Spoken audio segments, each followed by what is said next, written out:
Anaya from the Remnant. Etan Benjamin Israel from Humble Hebrews. And we're to discuss the beginning of the year, basically. Because according to the scriptures, we have to be on point with the Most High times to knowing the days of the feast days and the holy days, well, the appointed times. And we find it confusing how people are having the days for the Passover already when we haven't observed the barley. So we thinking, I feel like our people don't know about the barley, so we're here to get stuff straight according to scripture, so we can hopefully get all on one track, on one accord, because we all understand we can't get all on one accord. It's just gonna hold us back from going home. So we all need to humble ourselves and understand the scripture and get on point with the Most High on point of time. So we're gonna go and jump into it. Try to make it short and simple and sweet. So we're gonna start at Exodus 13 and 4. Okay, hallelujah. Reading from Shemot or Exodus 13 and 4. Today you are going out in the new moon Abib. Abib, if y'all don't know, is a Hebrew word. Abib. And so what we're gonna do, since we're gonna go into the Hebrew, and just so everybody can have the notes or know exactly where to go find information from, so we can prove all things, we're gonna give out the coordinates number, so everybody can go to what we're going, because we could take it in the Hebrew with these scriptures. Okay. So we're gonna go and see what Abib actually means. Go into it. You can read Abib. Abib is when the barley is in the ear, or when any of the grain is in the ear, actually. So pretty much what that means is when it's ripening, when it's hardening, when it's ready to be harvested, that's when you know that Abib is taking place. So this is the month of that. This is when that occurred. So we know that we came out of Exodus. This is where Moshe saved us from out of Egypt. So this is, we came out in the month of Abib. So we got to understand what Abib is. It's not just a month or the day of the month. We got to understand this is a little appointed time or a basic. It's actually lasts for like 15 days. It's the harvest season of the barley. Okay. So So we're going to go even a little deeper, and we're going to go to Exodus 9 and 29 to even show an example of the barley and how it works with the scripture. Okay. Shemot or Exodus chapter 9, verse 29 through 31. Moshe said to him, as soon as I have gone out of the city, I will spread abroad my hands to Yah. The thunder shall cease, neither shall there be any more hail, that you know that the Eretz is Yah's. But as for you and your servants, I know that you will not fear Yah Elohim. The flax and the barley were struck, for the barley was in the ear and the flax was in the bloom. And you got to ask yourself, why did they say that? You can explain that if you want to. Okay. Well, this is giving you pretty much a signal or a sign. You know, Yah tells us we have to look for the signs. He gives us signs. So, being that the flax was in the ear and the barley was in the ear, this means that it was harvest time. It was getting ready to be harvest. And if you go into the Hebrew, into the Ibrit, you will see that when it says in the ear, in the Ibrit, it says Abib. So this is letting you know what time of year this is and what season this is. And this is right before the Exodus. This is when one of the plagues was going on, when Yah was sent to hell. Right, came when he sent to hell and beat him up. And so it also says it's smitten the barley. So you got to understand why it could be smitten, because it was in harvest season. It was real easy to pull up. You know, when you have crops, you pull up crops. It's real easy to pull up when it's ready to be harvested, ready to be pulled. Right, but if it's still young, it's going to be hard to pull up. Okay. But the hail came by and destroyed it all just because it was already ready for harvest. It was a beat. And in Hebrew, get that concordance number. It's H25. For Abib. Abib is literally Abib in Hebrew. Is a Hebrew word. Okay. And if you go to the next verse on 32, it says, but the wheat and the spelt were not struck, for they had not grown up. So this is letting you know that the barley is one of the first grains to be harvested in our land. So this is letting you know that you have to have the barley ripened in order to have Abib. So now we're going to go Let's and Leviticus 2. Okay. 14. Okay. Let's go prove that. No, Leviticus 23. We're gonna start with the appointed times. Leviticus 23 and 10. And 10. Okay. It says, and Yah spoke to Moshe, saying, speak to the children of Israel and tell them, when you have come into the land which I have given to you, and you shall reap its harvest, then you shall bring the sheaf of the first fruits of your harvest to the Kohen. Okay. So the first fruits, we got to understand what the first fruits is, because it's not just an apple or orange either.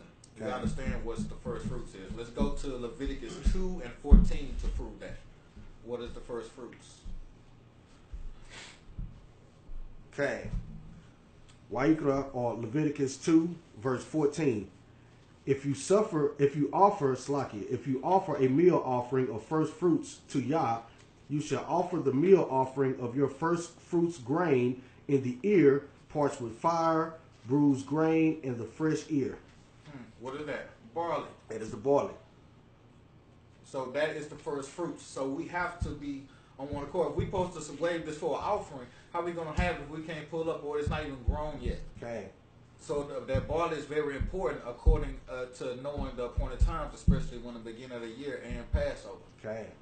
So just let's go back to Leviticus 23, and we're gonna go to 14 this time. Okay. Wa'ikra, or Leviticus chapter 23, verse 14. And you shall eat neither bread, nor roasted grain, nor fresh grain, until this same day, until you have brought the offering of your Elohim. This is a statute forever throughout your generations in all your dwellings. Read. You shall count from the next day after the Shabbat, from the day that you brought the sheaf of the wave offering, 7 Shabbatot shall be completed. Right, so you should count after what? After Shabbat. After the Shabbat, after your wave offering. The wave offering of the barley, Of the which barley. is of the first fruits. Okay. So if you're not looking towards the barley, the first fruits, and you pull it for harvest, because also for the barley when it's harvest time, it's only the length of it is an average like 15 days. Okay. So you have to be on time with it, and Okay. then on time it had to be grown in Israel also. Right. And just to note that barley also grows on its own. So that's further notice to let know that the Most High controls that. Okay. So he controls, if we supposed to look on him for the appointed times, like he said, matter of fact, Genesis 1 and 14. Okay. Real quick. Okay. Good one. Bereshit, or Genesis chapter 1, verse 14. And Elohim said, let there be lights in the expanse of the sky to divide the day from the night, and let them be for signs, and for seasons, and for years and days. So we supposed to look for him for the times and the seasons. So we can't be going on our own emotions. We can't be going on nobody's calendar. We got to look towards the Most High. And it's not a coincidence that the barley grows when he wanted to. Right. And he said this is when he freed us from Egypt. Okay. And this is the Abib, and the first month and the first year unto us. Okay. Matter of fact, now we got to, so before we go back and read Leviticus, let's hop over to Deuteronomy 16 and 1.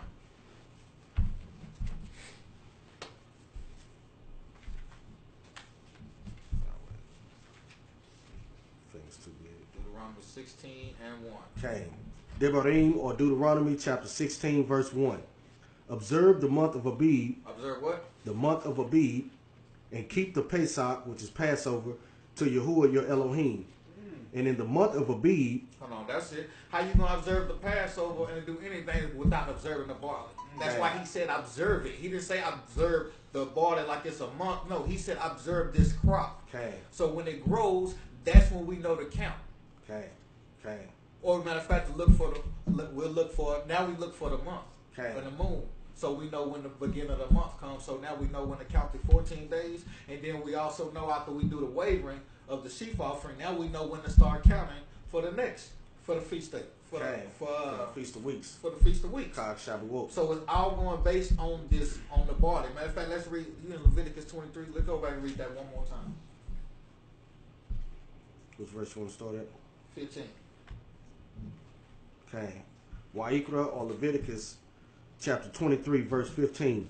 And you shall count from the next day after the Shabbat, from the day after you brought the sheaf of the wave offering, 7 Shabbatot shall be completed unto you. And Shabbatot, that's Sabbaths, plural. Okay. So it's letting you know that it's all about this barley. So let's go edify some more. Let's go to Deuteronomy 19 and 15.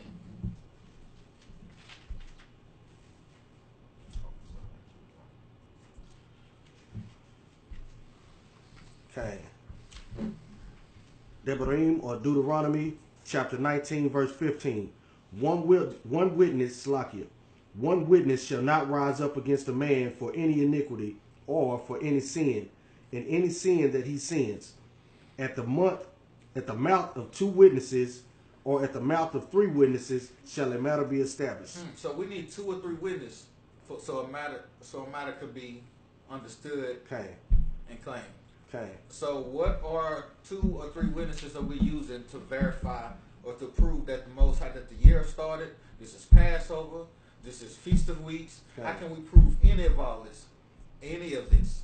And it said that Yah used the heavens and the earth as his 2 witnesses. So we have the moon. Matter of fact, and let's the go heavens. to that. Okay. Deuteronomy 30 and 19. Okay. Good. Deuteronomy 30 and 19. Devarim or Deuteronomy chapter 30 verse 19. I call the heavens and the earth to witness against you this day, that I have set before you life and death, the blessings and the curse. Therefore choose life that you may live, you and your seed. So who do you use for a witness today? The heavens and the earth. So we're using heaven and earth as a witness this day to prove that we follow the barley. Okay. And what are our two witnesses? It's the moon and the barley, which is the moon in the heavens, Shemayim, the sky, and the barley, which comes from the earth. Okay. Same 2 witnesses the Most High used. Okay. And to also prove that to prove that our ancestors also followed this, let's go to Ruth real quick. Right. This is gonna be the last chapter. And we can end it right here though. Okay. We're gonna go to Ruth chapter 1. Read verse 22. Verse 22. Because everybody should know, if anybody have read Ruth or studied Ruth, they know that this was during Passover. Okay. So that means it have to be the first month. Say, so Naomi returned, and Ruth the Moabite, her daughter-in-law, with her, who returned out of the country of Moab, and they came to Bethlehem in the beginning of the barley harvest. When? In the beginning of the barley harvest. Why? To celebrate Passover. Okay. But then we not going in until the barley is harvest because it's called what? Abib. So can't have Abib without having Abib. the right barley. Okay. So hopefully that's enough to edify, enough to give y'all notes to go back and see this on your own and study for yourself. And it's a must that we get back on one track with the Most High and let Him lead us, not nobody else. Not no man-made calendar, some paper you following, or you got this app on your phone or whatever. You know, you got to look to the heavens, because if you don't, it's bearing false witness. And we got 2 witnesses, Okay. earth and heaven. We calling them this day. And we're gonna bring that barley and then that moon. Okay. And we're gonna do another video on the moon cycles, because we got a lot of our family thinking that the beginning of the month starts with a full moon, and it doesn't. And we're gonna bring that out with scripture too. Okay. So, but until next time though, we're gonna end it with that. I hope this was good enough for everybody. Further, we're gonna give our praises to Yah, to the Most High, and then shouts out to our teacher, respect to our teacher, our elder, Dr. Moray Yoel. Shalom, family. Shalom, shalom. Yeah. I owe you everything, yo. Torah, Rabbi. Yahuwah Eloheinu, Yahuwah Akkad. I love you with my mind, body, and soul, cause that's my job. If I ain't praising your name, I'm diving in your word. Michael Phelps with the scriptures got me high as a bird. Chewing on the bread of life, set apart, unleavened, trying to get